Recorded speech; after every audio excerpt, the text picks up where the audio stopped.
Warriors TV NBA playoffs coverage in San Antonio takes us to the site of the first home of the Spurs, Hemisphere Arena. No longer on the Riverwalk, as San Antonio now plays a few miles away at the AT&T Center.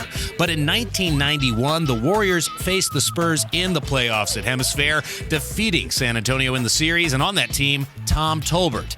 As Mr. T now joins Tim Roye on KNBR for this series, and right now, as we pass the mic to Tim and Tom down by the river.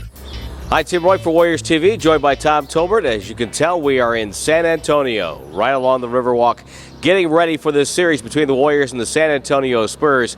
I guess the first thing, Tom, is it's just remarkable that we're talking about the Warriors in the second round series when the fact they don't have David Lee and somehow found a way to beat Denver. Well, I credit Mark Jackson, credit Bob Myers, credit the entire organization, but most of all, credit the players for believing that they could do this. David Lee goes down, that's their all-star, but you never saw a head drop, you never saw a shoulder slump. I mean, they felt confident that they could beat the Denver Nuggets. This is a good basketball team, that's why they're here.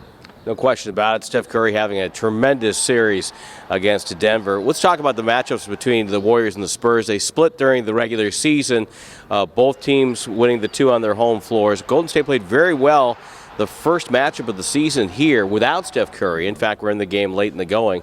But to me, you have to start with San Antonio's big three, because those are three potential Hall of Famers, and you have to find a way to contain those guys. This has been the gold standard basically over the last 10-plus years in the NBA.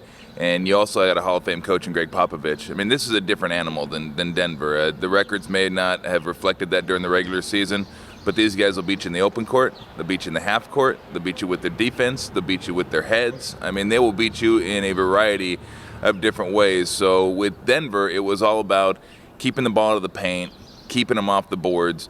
With San Antonio, you have a bunch of headaches that are presented to you. You try to keep them out of the lane, but then how do you do that? Do you collapse the defense? If you do that, they pitch it out to Neal or pitch it out to Bonner or Kawhi Leonard in the corner.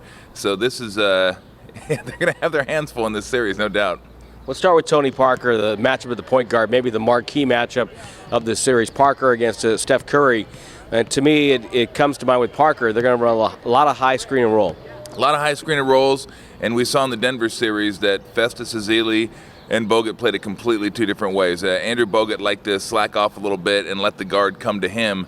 Festus Ezeli was more apt to jump out there and really get in the guard's face a little bit.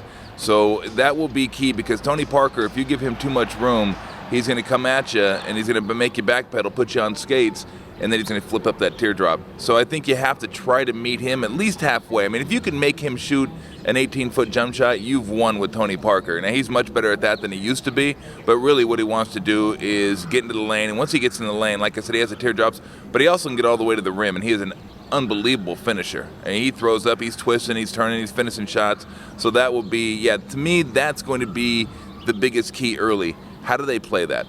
Steph Curry, of course, wants to shoot the three-point shot. He's an outstanding shooter. The Warriors, as a team, took 6 less three-point shots per game against San Antonio than they did for their average on the year. How do they free themselves up? How do they free Steph up to give him some looks? Well, I think what you have to do, if a team is committed to taking away the three-pointer, I think you have to try to beat him off the dribble. And we've seen Steph do that a little bit, certainly in the Denver series. I don't think you can just say, we're a three-point shooting team, we have to shoot threes, if San Antonio is going to be committed to running you off the line. And they do that very well. I mean, they are very committed. The Denver Nuggets, George Karl, they're committed to keeping you out of the paint.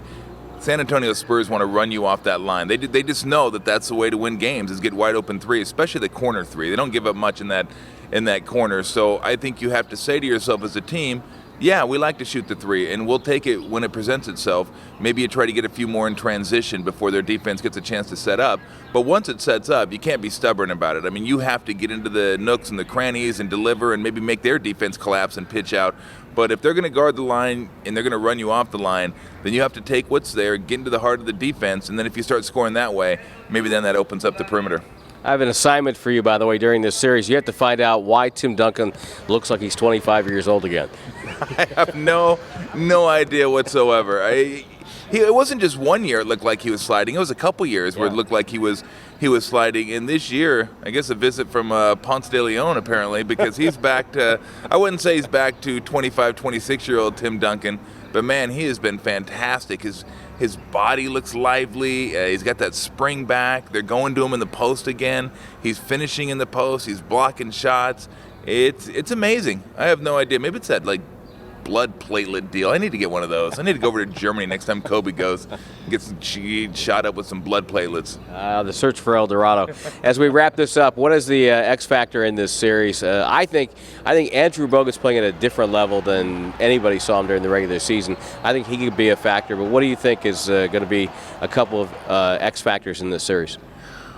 Well, for San Antonio, I think the X factor to me is Kawhi Leonard, because he's a guy that does a little bit of everything, and they can't replace him. They don't have that long, athletic guy that can defend multiple positions, can get to the rim, and also if you leave him alone in the corner, he'll hit a three on you. He doesn't concern me too much out about the top of the key and elbows extended, but you leave him alone in the corner, he'll hit that. He can also get to the rim. So that's a guy. They can lose guys, but if they lose him, they don't have anybody to replace him. So I think he's a key in how he defends, who he defends, and how the Warriors are able to match up with his athleticism. For the Golden State Warriors, I'd like to see Clay get back going again. I mean, he's had a couple games, and not that the games were terrible, because they weren't, but you'd like to see him be consistently in that 14 to 16 point range, 14 to 17, where he's shooting 45, 50%. I really like it when he gets aggressive. He's the guy on the team, and we've seen Steph go to the hole. But as far as an X factor, I'd like to see him take it to the hole more. I really would. He's a tremendous shooter, but he makes some really good decisions. The more I watch him play, I love it when he gets into the lane, because he's able to drop the ball off. And he's not a great finisher yet, but I think the reason he's not a great finisher right now is he doesn't do it enough. The more you do things, the more comfortable you get at doing it. And you can't tell me that a guy that can hit 25-footers can't finish a 2-footer. If he does it more and more and more, he's going to get proficient at it. So if they're going to run guys off the line, Clay 6'7", he can get to the rim. He can make decisions on the fly, passing, shooting. So I would like to see him do some more of that. And I think if he does some more of that, I think that's only going to benefit the Warriors in this series. That's Tom Tolbert. I'm Tim Roye for Warriors TV. Let's get it on. Spurs and Warriors. The 2013 playoffs continue here at Warriors.com.